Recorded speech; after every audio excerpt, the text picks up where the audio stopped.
grande satisfação de dar início à nossa série de entrevistas, lives, com a professora Gita Green-Deber, da Unicamp, e do Núcleo de Estudos de Gênero, o PAGU. A professora Gita Deber é uma renomada pesquisadora no campo de estudos de gênero e envelhecimento, tendo dedicado os seus estudos à judicialização da violência contra as mulheres.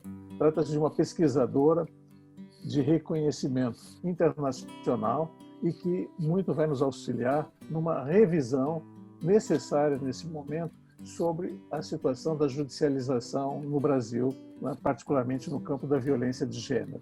Bem-vinda, então, professora Gita Deber.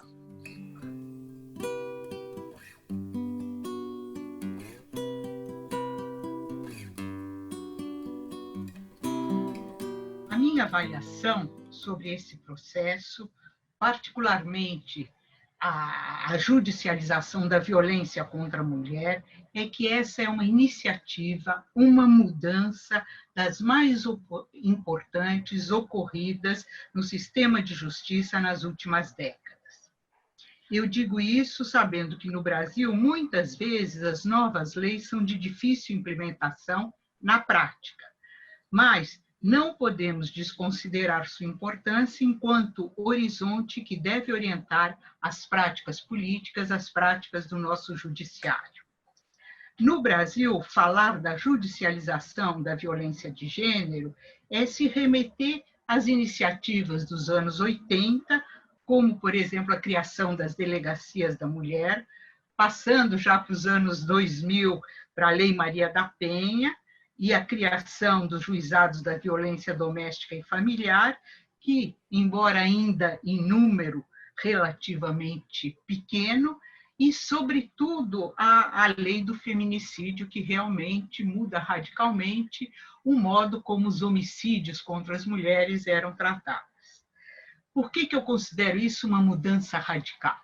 Porque eu acho que essas instituições eles marcam um interesse crescente pelo direito penal da vítima, em oposição ao direito penal do autor ou do direito penal do fato, que caracteriza o modo como os estados modernos implementam a justiça.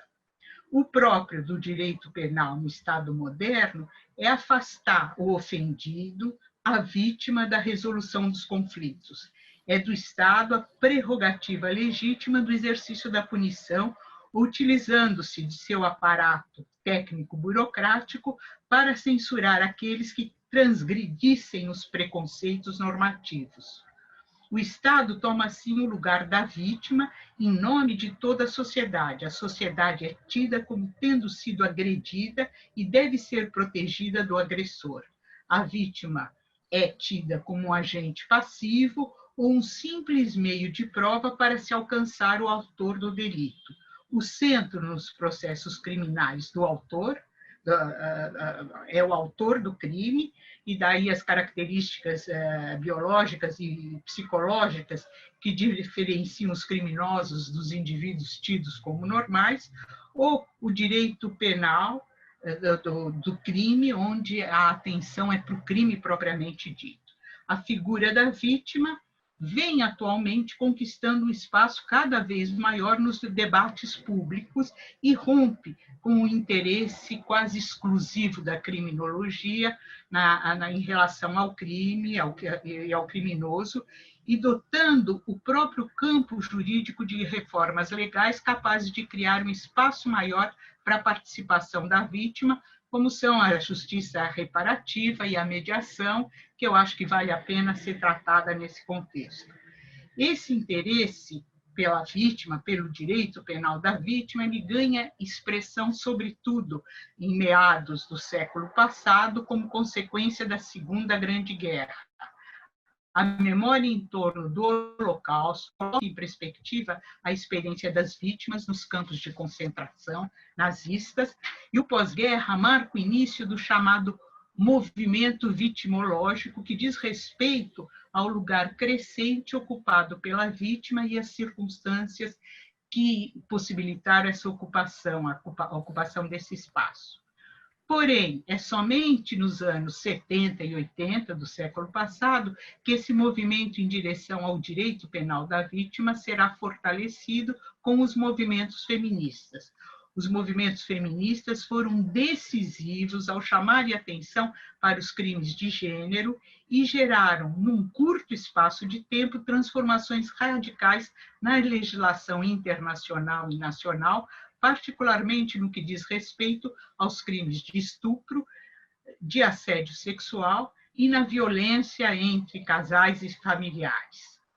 Com esses movimentos, ficou difícil manter confinada a esfera doméstica as violências sofridas pelas mulheres e pelas crianças e adolescentes. Da mesma forma, a visão do estupro como um crime contra a humanidade dependeu da superação do estigma que envolvia suas vítimas. Os estudos feministas tiveram um papel central ao mostrarem que o que era pensado como uma agressão entre o homem e uma mulher, um problema de indivíduos que geralmente ocorre em situações em que não há testemunhas, é, de fato, um crime social. O sistema de justiça criminal, como um todo, teve que reconhecer que a posição social ocupada pelas mulheres ou por outras minorias que as transformam em objeto de violência e das atrocidades cometidas na guerra, mas também nos momentos tidos como de paz social. Assistimos, portanto, ao que eu gosto de chamar de uma politização da justiça, politização no sentido de um avanço da agenda igualitária, porque expressam demandas políticas de movimentos sociais, expressam uma intervenção da esfera política capaz de traduzir em direitos os interesses de grupos que estavam sujeitos ao Estatuto da Dependência Pessoal. Ou seja, essa foi uma conquista muito importante dos movimentos feministas. É, no entanto, preciso levar em conta que avanços na criação de leis e de novas institucionalidades, frutos de demandas e reivindicações de movimentos sociais, nem sempre estão em perfeita sintonia com a vida cultural, com o tipo de moralidade que caracteriza grupos mais ou menos visíveis no contexto social. Por isso, instituições criadas objetivando essa politização da justiça podem desenvolver práticas que têm mais a ver com a judicialização de das relações entre casais ou das relações no interior da família. O exemplo mais flagrante eram os juizados especiais criminais. Foram instituições importantes, criadas com o objetivo de dar celeridade à justiça e ampliar o acesso da população à justiça. O objetivo era despenalizar, oferecendo ao autor do delito, de delitos considerados de menor potencial ofensivo, a oportunidade de não serem processados criminalmente. O que as pesquisas mostraram, a pesquisa da Marcela Beraldo, foi exemplar nessa direção, porque mostrou que boa parte dos boletins de ocorrência feitos nas delegacias da mulher foram encaminhados a esses juizados e os juízes ou diferentes agências tentavam promover a conciliação entre as partes envolvidas e induzir a vítima à não representação, a desistir do processo em nome do bem-estar da família. A Lei Maria da Penha é uma reação ao modo como esses juizados procediam. A lei propõe a criação de juizados especiais para violência doméstica e familiar. E é na violência doméstica que a ação penal na violência doméstica é incondicionada nos casos de lesão corporal. Ou seja, a vítima, nesses casos, não pode pedir o arquivamento do processo, desistir das acusações que foram feitas. Da mesma forma, o feminicídio passa a ser um agravante nos casos de homicídio de maridos e companheiros que recebiam penas atenuantes por meio da consideração que eram motivados pelo amor ou pela ideia de legítima defesa da honra. Com o feminicídio, ganham significado agravante esses crimes e o aumento das penas atribuídas aos acusados e condenados. Ou seja, assistimos a uma politização da justiça com a transformação da mulher num sujeito de direito. Isso não quer dizer que, na prática das instituições do sistema de justiça, os direitos da mulher não sejam negados, em nome do amor, da honra, do bem-estar da família.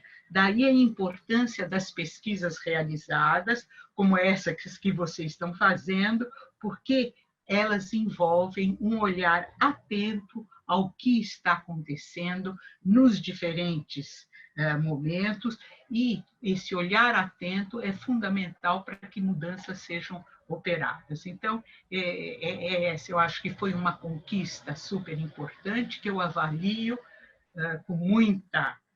com muito vigor, mas a gente deve reconhecer que o que está nas leis nem sempre pode ser cumprido e pode ser feito de maneira adequada, justamente por causa dessa, muitas vezes, falta de sintonia entre reivindicações de movimentos sociais e parcelas, às vezes significativas. Bom, isso nós estamos vendo no nosso processo político cada vez de maneira mais flagrante, né?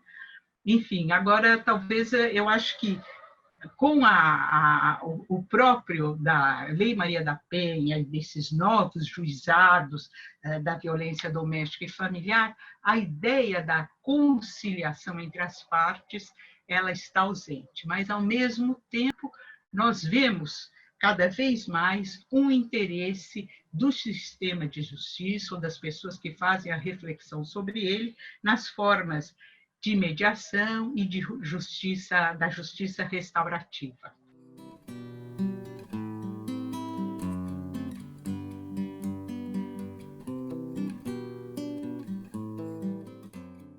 Guita, é um prazer estar aqui com você, né, ouvindo você.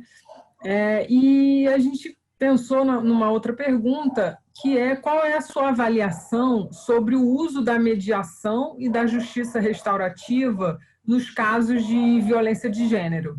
Eu acho que é uma questão importante, porque tanto a mediação como a justiça restaurativa, elas são inspiradas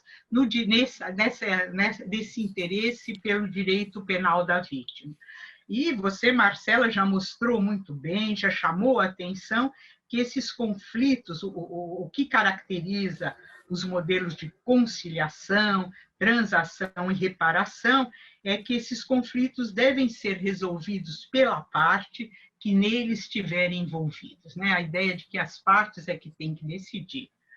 Então, boa parte dos procedimentos adotados quando se fez as pesquisas, o que se mostrou sobre o legislativo era que a voz da vítima, propriamente dita, não era ouvida na mediação.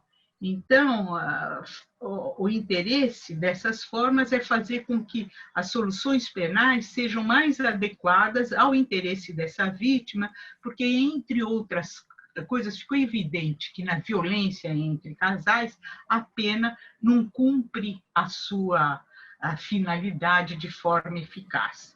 Então, a mediação e com a justiça restaurativa, o processo penal passaria a ser orientado para a composição civil e para a aplicação de penas não privativas de liberdade.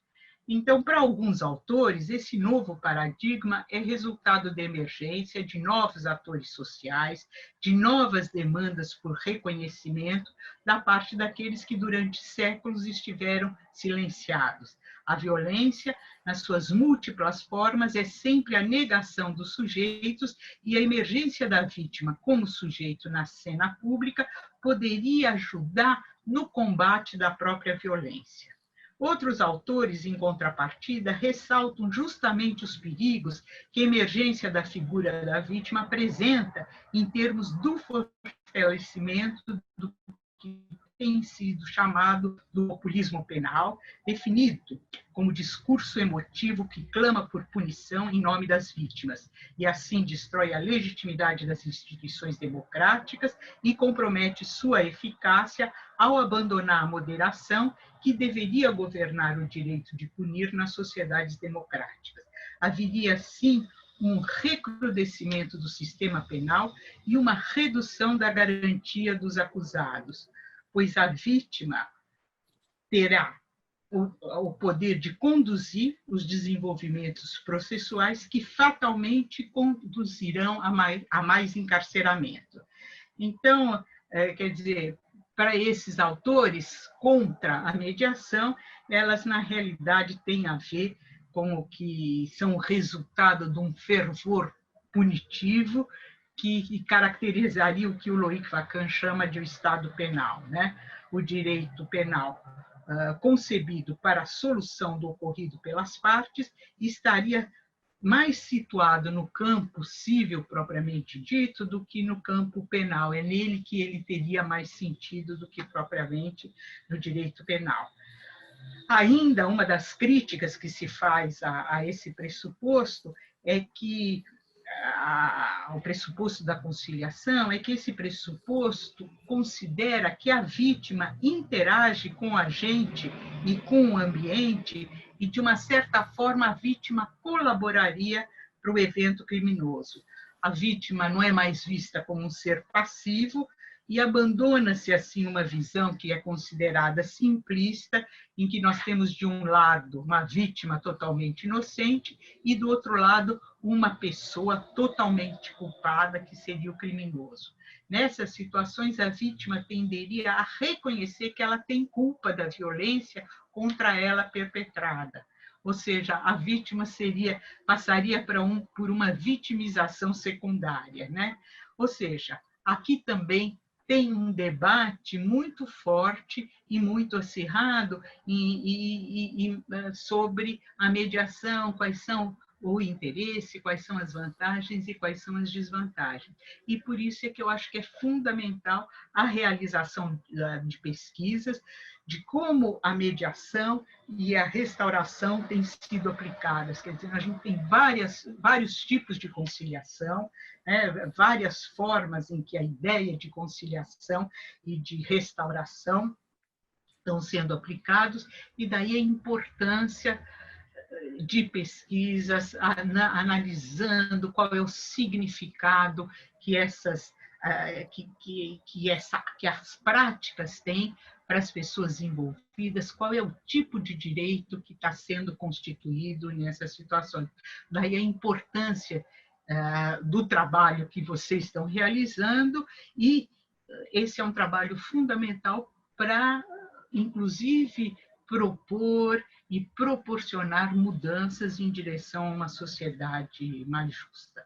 A questão é saber em que medida a conciliação está fazendo uma espécie de domesticação da violência doméstica, ou seja, transformando o que é visto como uma violência numa necessidade da família, numa necessidade dos filhos, uma necessidade do amor paterno, ou uma necessidade desse marido que é vício, que tem vícios, que é um alcoólatra, e que, na realidade, envolveria muito mais uma questão de saúde que propriamente uma questão de justiça.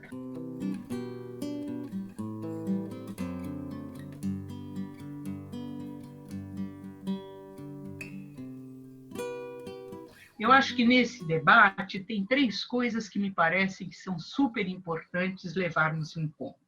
Primeiro, quando a gente fala que a mediação ela quer solucionar o conflito, dizer que solucionar o conflito ou resolver a violência não é um puro eufemismo, mas são visões muito diferentes que estão em jogo quando você fala em conflito e violência, e visões diferentes a respeito do que é a mulher, do que são os direitos da mulher e do que é a família propriamente dita. Segundo, boa parte da mediação, né, como eu já disse, o que ela quer é ter a escuta, é ouvir a vítima, ouvir as demandas da vítima. Aqui, eu acho que, de maneira bem simplificada, a gente poderia dizer que são 2 visões ontológicas distintas que estão em jogo. A ideia de uma transparência do sujeito a si mesmo, que, através da fala, expressa seus desejos e que se opõe à ideia de uma opacidade essencial do sujeito, que é a base do trabalho psicanalítico, por um lado, e também do modo como a gente faz a defesa da observação participante, que não basta ouvir o que as pessoas fazem, né, o que é antropologia, né, que é algo chave na nossa disciplina, que é ver as situações. Então, a ideia de que você não tem uma certa opacidade em relação ao que o sujeito diz e o que ele pensa sobre si mesmo, por isso a gente tem que ver o que está sendo feito.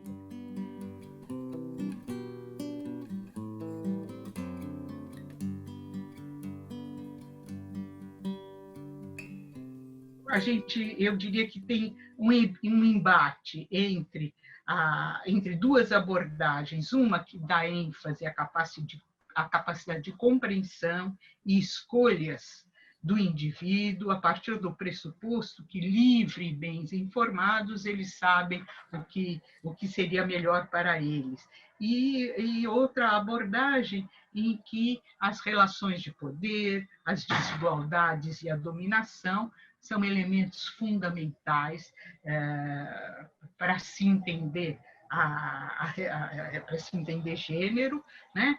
E onde a ênfase são nos processos de coação e coerção que estão envolvidos. A terceiro elemento que eu acho que seria fundamental é que essas formas, a conciliação, a justiça restaurativa, são pensadas como alternativas, né? E, no entanto, é preciso olhar com mais atenção, porque as soluções e as decisões que são tomadas, né, os acordos estabelecidos nessas situações, eles têm que estar em sintonia com a justiça formal, ou seja, são direitos e deveres consagrados nas leis, né, em leis, que vai orientar as soluções possíveis. Nesse sentido, não seriam justiças alternativas propriamente ditas, mas eu vejo antes como justiças que só podem existir se tivermos em mente o que a justiça formal nos diz sobre direitos e deveres. E somos dependentes para a efetivação dos acordos entre as partes envolvidas da justiça criminal. Então, eu acho que é isso que tem que levar em conta.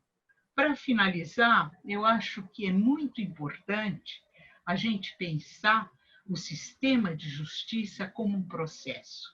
Ele não é algo cristalizado, não é algo estável, não é algo imutável, não é algo definitivo, não é uma unidade coesa, né? Há uma diferença interna muito grande entre as diferentes instâncias do sistema e diferenças em cada uma dessas instâncias, mas é algo em processo e algo aberto às transformações. Ou seja, é sempre preciso levar em conta que a justiça, o judiciário, ele tem um duplo sentido. Ele é, por um lado, um construto ideacional, um ideal que garante a boa sociedade, a convivência igualitária entre os cidadãos, estabelecendo direitos e deveres de cada um em relação ao outro. E há o judiciário como um sistema, um complexo de instituições, de agentes, de práticas, de tecnologias do governo. As críticas acirradas feitas ao sistema e as mudanças propostas ou mudanças operadas reforçam a importância e reproduzem a legitimidade das instituições do judiciário. Ou seja, pensar a justiça como um processo é ver as críticas como eventos importantes no fluxo contínuo de produção do sistema de justiça. Por isso, as pesquisas que a gente faz, as pesquisas que vocês estão fazendo, as críticas que vocês estão fazendo, de alguma forma, são tentativas de aproximar isso que é um sistema desse construto ideal que é a base da nossa vida social. Obrigada. Tá, obrigado. Nós aqui agradecemos. Muito obrigado, professora Guita Grindeber. Estou certo que a riqueza das suas considerações nessa entrevista, ainda que curta, infelizmente curta, vai nos auxiliar em muito, todos que tiverem acesso a esse material, a pensar no desenvolvimento justamente dessas estratégias sociais, não é? não só das lacunas e da crítica, mas o desenvolvimento de estratégias que possam ser eficazes e eficientes no enfrentamento da violência de gênero. Muito obrigado mais uma vez pela sua participação e obrigado a todos. E até a próxima.